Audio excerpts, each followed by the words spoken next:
One of my favorite Psalms is Psalm 139. In the first four verses of that Psalm, David talks about how God is always there. We might say he's omnipresent. But not only is God omnipresent, but he's also omniscient, which means he knows everything. He knows when we get up in the morning and begin the process of getting ready for work or to go about our day. He knows when we go about the events of the day. And then he sees us when we come home at the end of a long day. He knows when we pillow our head at night. He knows and he sees everything. It's an absolute impossibility to run away from God. You can go to the heavens to try to flee from God, but it wouldn't do any good because God is there.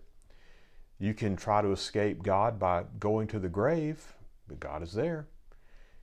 If you get in a boat and sail out into the ocean and go as far as you possibly can to escape God, you can't do it because he's everywhere.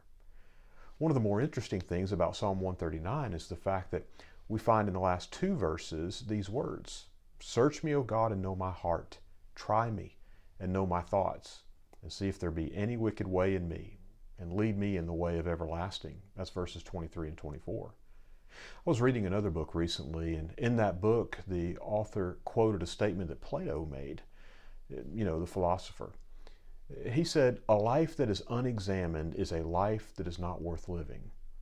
The Bible talks about the importance of self-examination as well.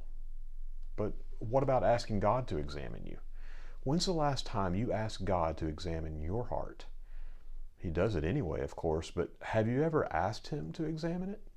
Perhaps your heart has not been what it ought to be, and you just assume that God's eyes steer clear of your heart. Are you ready for God to examine your heart? I believe that if we ask God to examine our heart, then it helps to promote more diligence within us to make sure that heart is right with God. I hope you have a wonderful day. Ask God to examine your heart. May God bless you.